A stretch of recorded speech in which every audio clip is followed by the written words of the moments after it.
Right, thank you very much for the excellent questions. Let's get started then. I'll read them from the top down. Are you a super nerd? I don't think I'm a super nerd. A nerd to me is someone who kind of obsesses over like the details of an imaginary character in some sort of bullshit animation or something like that. I don't ever do that. I think that I'm quite into technical things, and when I get into something technical, I try and take it as far as I'm capable of.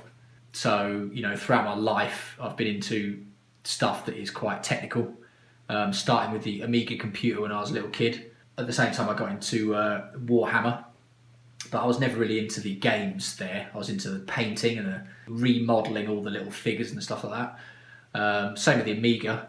While my mates were into the games and playing the games, I was more into finding out how to make the games and how to program demos and how to do the graphic design stuff and the making the music with the soundtrackers and all that kind of thing. Not really. I don't think I'm a super nerd. I think I'm more sort of maybe a technical nerd, a techno nerd. Are you a trader for a Japanese bank?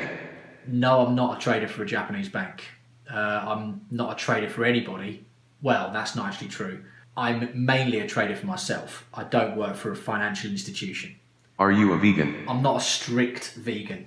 On a daily basis, I mainly don't eat animal products. I don't drink milk, I don't eat meat, I don't eat fish and that. But, occasionally I will. So I'm not a strict vegan. So I can't call myself a vegan at all then, I guess. So the answer to that is no. But generally on a daily basis, I sort of exist as, a vegan in that I don't actively go out and eat animal products. How many miles do you do a week? Let's do it in kilometres, and you can convert this. Depends what time of year it is, really. So over the whole year, I aim for 20,000 kilometres, and that works out to be about 400 kilometres a week. But it depends what time of year it is. Like at the moment, like where I live, it doesn't really rain much, and it gets fairly cold, but it's not too bad. But the biggest problem where I live is the fucking wind. It's impossible to put into words just how fucking brutal the wind is where I live. And it's relentless. It never stops. From November all the way through to March, it's just daily, hard fucking wind. And where I ride is completely exposed. It's just river paths that are in the middle of, huge square kilometres of just rice fields and nothing. So there's no protection. So doing 400 kilometres a week in that it's so hard, and it's like soul destroying as well. But then when that kind of stops in around March and April, I can bang out a lot more per week. So throughout the sort of good season, the on season, I suppose, I'll do 500 maybe more. Why don't you show your face? I don't know really. I don't like the way I look when I'm speaking. I think I look weird when I'm speaking. Maybe that's a bit narcissistic, but yeah. Why is Stuart Lee? Why is Stuart Lee? I think Stuart Lee needed to happen. If he didn't exist, there'd be a Stuart Lee-sized hole in the consciousness. I'm a big Stuart Lee fan, which is probably, you sussed it out and that's why you're posting that, but yeah, he needed to happen. Although he has let himself go. When did you start investing? I started investing. My first investment was in the year 2000. It wasn't through a broker. It was just through my bank in the UK. My bank in the UK had the facility to deposit money in different currencies. So I took some of my meagre UK savings, and I converted them to euros in the year 2000. And then I sat on it for a bit. Now, you can only go long on this investment because it wasn't a broker. There's no sort of short facility or anything like that. So I bought some euros, sat on them for a bit. They appreciated. Then I reaped the benefits. Probably made about 50 quid. Do you invest a lot of money, seen relative to your capital? By that question, I think you're asking me what percentage of my overall capital do I use for investing? Well, not all of it. That changes depending on how, what I'm doing. But in terms of my overall worth, active investing, in terms of financial assets, 30% maybe. Do you invest a lot of time into your investments? Well, I did at the start, during, the learning process.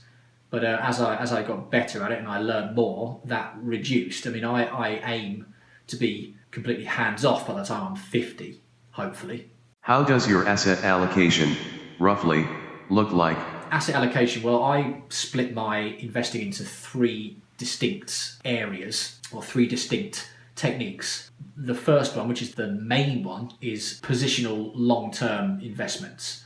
Now that would be using things like ETFs, government bonds, depending on what's going on, that kind of thing. And that's as passive as I can get it. The middle group is mid-term sort of swing trading, I suppose you could call it. That is more active. And then the final group, which is the smallest one and really is just related to, you know, what's happening in the market at that particular time, could be classed as day trading. But what I'm doing there is I look for events that are happening throughout the year.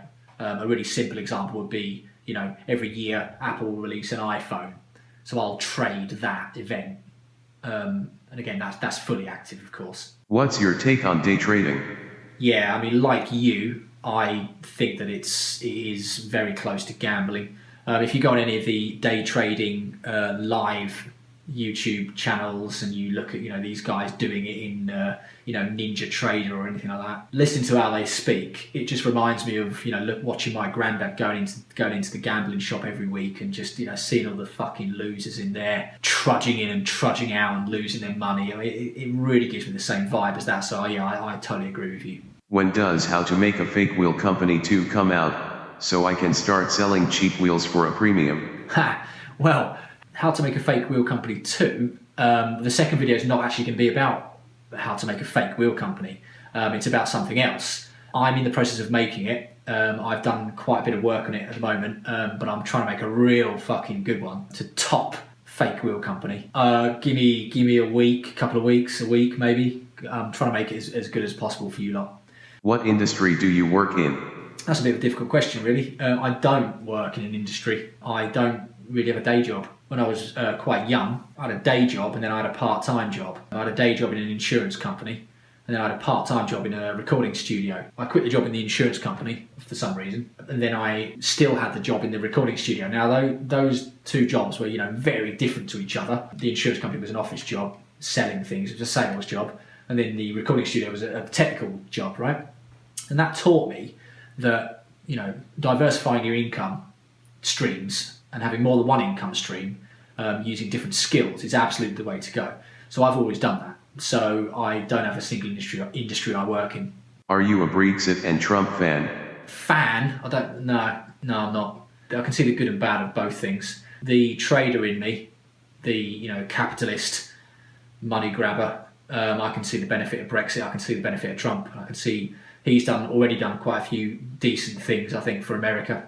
But, you know, the other part of me that can see the human cost of this, it's not all good, it's not all bad, is it? You like Huey Lewis and the News? Their early work was a little too new wave for my tastes, but when Sports came out in '83, I think they really came into their own, commercially and artistically. The whole album has a clear, crisp sound and a new sheen of consummate professionalism that really gives the songs a big boost. He's been compared to Elvis Costello, but I think Huey has a far more bitter, cynical sense of humour. In '87, Huey released 4, their most accomplished album. I think their undisputed masterpiece is Hip to Be Square, a song so catchy, most people probably don't listen to the lyrics, but they should, because it's not just about the pleasures of conformity and the importance of trends, it's also a personal statement about the band itself. Would you rather fight 100 duck-sized horses or 1 horse-sized duck? It depends on the timescale. If I had to fight all 100 duck-sized horses at once, I'd rather take on 1 horse-sized duck. I think 100 duck-sized horses would overwhelm me. But if it was, you know, 1 a day, I could easily batter 1 duck-sized horse a day for 100 days. You could make it some sort of Rafa event, couldn't you? So I think if it was a single day, 1 horse-sized duck. If it was over, you know, 100 days or over a period of time, give me the duck-sized horses. I'll kick the fuck out of them. Current 20 minutes watt/kg? 5.6. Will you be making a video about the WH-90-100 clinchers? Yeah, I'm not going to buy them though, because Shimano have cocked up, haven't they? They claimed that the rims were wider on these new ones, but actually they turned out to be exactly the same as the 9000s. So I'm not going to buy them. If I can get my hands on some, yeah, I will. I'll take them apart and put them back together. What I might do is I might buy them on Amazon, see how long the return date is, quickly take them apart, quickly do a review, put them back together, and then send them back to the shop where I bought them from. See if I can get away with that. Mulling over an aluminum clincher rim brake wheel build, rim, head Belgium and VS Kinlan XR31W, hubs, YT11 versus Carbon TIX Road SP. What would be your preference amongst the above options? Right, let's have a look at these components then. First of all, let's have a look at the White Industries T11 hub. This is an aluminium shell, chromoly axle, 50mm axle, 6902 bearings and a 3803 bearing on the drive. Total weight 252 grams, pretty heavy for a rear. It is J-bend. Spacing looks alright. J-bend, yeah, that's a pretty heavy hub. Given that it's a chromo axle, aluminium body, titanium free body, that should be pretty strong. Let's have a look at the Carbon TI one. Let's have a look at this. They've got the axle system, preload system here, 6803 bearing there, 6903 on the drive, straight pull. This is I don't want to say rip off, but this is very similar to the Extralight Cyber Rear SP, which is a good hub, but it won't be as hard wearing as a T11. So depending on what you want to do, depending on how hardcore you are, depending on how heavy you are, that should probably dictate your decision really. I would go for this one, the Carbon TI. Again, really up to you though. If you're gonna never service it and you're heavy, not saying you're fat, but if you're a big guy and you're putting a lot of force through the hub or whatever, probably want to go for this one. Head Belgium or Kinlan, right? So we've got the Head Belgium here, 462 grams compared to 480 grams, so very similar there. External width 24 on the Kinlan. Rim width 23 on the head, depth is 24, depth is 31. I would go, I know it's a little bit more heavy, but I'd probably go for the Kinlan. And it's only $75, so if it completely fucks up, then you can just go and get the head. But in terms of the profile, that's better, I reckon. If you put this Kinlan with that X-Road Carbon TI with some Sapim CX-ray spokes, CX-ray spokes, that'd be good. That's what I'd go for. Who is your biggest influence on developing the sarcasm, wit, and love of character assassinations that you have now become famous for? Famous for? Oh, that's good. It was someone I used to work with in Sheffield, in the UK, in an insurance company. He was a couple of years older than me, and we became good mates. And he was basically the devil. He was. Well, I'm not going to incriminate him, but he was absolutely hilarious and the worst behaved human I've ever met. Any vice, anything bad you can think that people do, he did it, and but he was extremely funny as well with it. So him, yeah. Do you speak Japanese with an English accent? Yeah, I probably do. I probably sound really stupid to Japanese people when I speak Japanese, but do I give a fuck? No. Who, on YouTube, do you want to ream/rip as the biggest BS cyclist channel/user? I had to think about this. Most of them are all right. Yeah? The biggest problems are not on YouTube. But one of those guys from the GCN channel fucking does my head in. It's not, I don't even know their names. The guy who loves himself on there, he's fucking annoying. Like the other three seem alright. But this guy, I don't even know his name. Was it Dan, is it, I think? Can't remember. Simon, that's it. Simon on GCN. He's a fucking... Right. You just know that he's a prick off camera. You can just tell, right? And some of the comments, when you see the comments, people say, "Oh, I saw you riding the other day, mate," and like you just basically sneered at me as you rode past. That doesn't surprise me. Also, the way he speaks is just fucking annoying. He does this vocal fry thing. I can't even do it. It's like at the end of everything he says. American girls do it. Go on YouTube and check out vocal fry. He does that. And fuck man, that just adds to the hatred. I did check out what ream and rift means. I don't really know what it means, mate, but one of the definitions I found of ream was bully to the point where they commit suicide. I don't want him to commit suicide, but he does fucking annoy me. Also, do you prefer Rift over Ream? I don't know what Rift and Ream totally means, mate, and there was nothing on Google. I'm going to say Ream, because on The Only Way is Essex, that is also used as a compliment. You seem to comment a lot on Unravel Gear. Have you ever used any ASOS gear and how do you rate it? ASOS gear, right. Listen, I've got a pair of ASOS shorts in my wardrobe at the moment. They're lightweight ones. I haven't worn them yet. It's too cold here. But I will wear them when it gets warmer, and I'll do a review on them, do a test review. The only bit of ASOS gear that I've actually used is some gloves, and they were fucking good. They were really well made. Like, you could tell they were like far better than any other gloves that are out there. Although I bought them in medium, and I've only got small hands, so they were a bit baggy on me.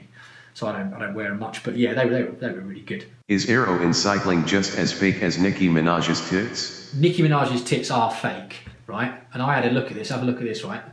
I checked out Nicki Minaj on Google Images. Yeah, her tits are fake. I don't know why people think this is attractive. I mean, like, tits are fake, right? She's never going to get any QOMs ever. I mean, her FTP is going to be what, fucking 2? I mean, she's shit. But aero in cycling, no, I don't reckon, man. I reckon aero is a thing. I reckon it definitely is a thing. I mean, I know for a fact that when I lean down a bit on my bike, when I'm crying into a fucking headwind that I've been doing for the last 5 months, I do go faster. So I say no. I think aero is a thing in cycling.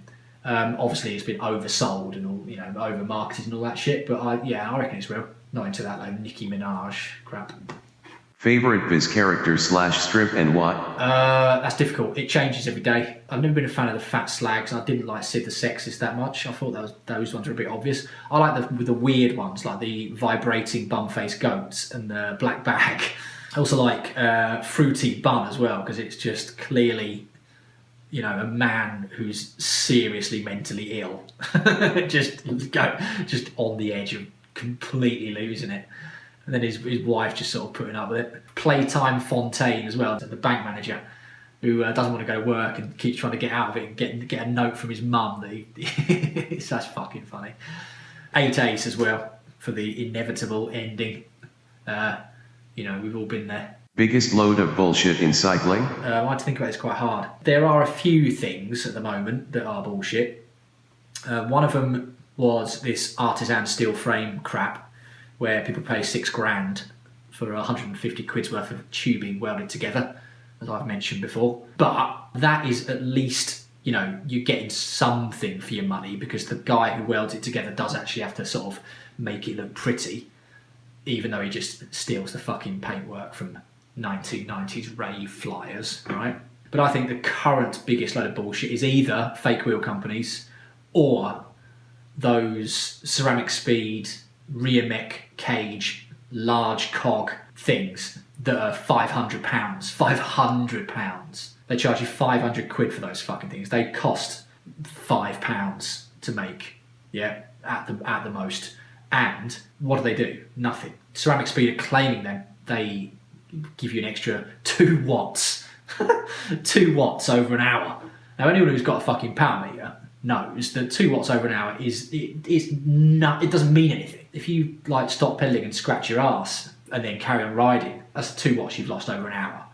I mean, it's total bullshit. What was the last thing you bought for your bike, and how do you rate it? I bought 2 Renata batteries for my Power 2 Max power meter. The batteries are alright, they last about 4 months each, which is good. That's daily use. And as for the Power 2 Max power meter, you know what I think about that. It's fucking excellent.